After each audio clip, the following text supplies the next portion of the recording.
Hello, let's look at part D. It says find the period of the oscillations. And you might be thinking to yourself, we haven't really talked very much about oscillations, period, what can this really be talking about? And so what's so important here is learning how to have some problem solving skills, okay? There might be on the test, my test or the AP test, there's going to be questions that you may not have 100% seen before, right? And so being able to use your formula sheet to help you and kind of guide where you're going is so important. So you say, okay, I'm looking for a period. Okay? Well, first of all, don't drop your formula sheet, right? But go through and look at the variables, right? They're labeled. Okay, what's my period? Oh, that's a capital T. Okay? So let's look at our formulas. I need to find something where I have a capital T, right? And it needs to be related to a block that is moving. Okay? So I looked through and I have two formulas, right? I have 2 pi root m over k.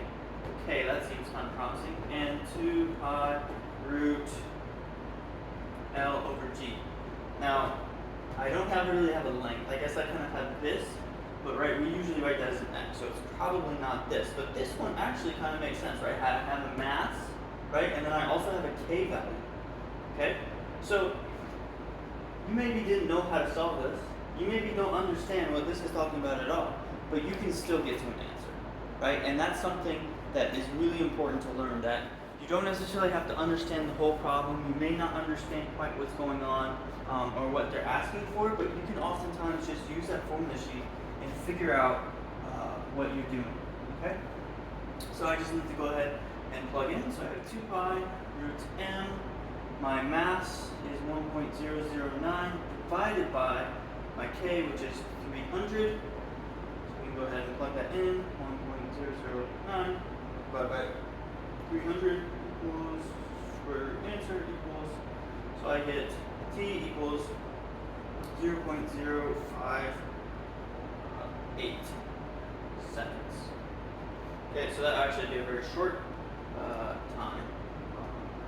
Okay, but I think this. So let's just explain a little bit what this looks like, right? So this bullet hits this, but because we have this spring and it is on a frictionless surface, what's going to happen is it's going to oscillate back and forth.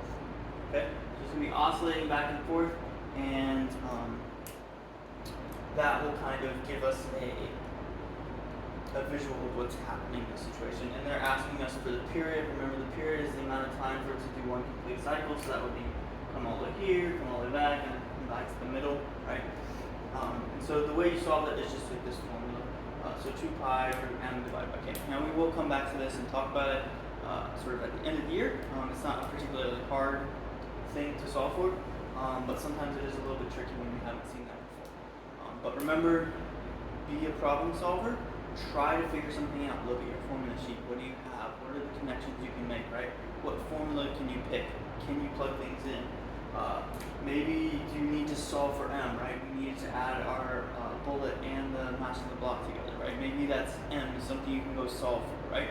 So use what you have and try to figure out one step at a time, and be a problem solver. I believe in you guys. You guys are all smart, and I think you can do it. So do your best, and you guys will do well.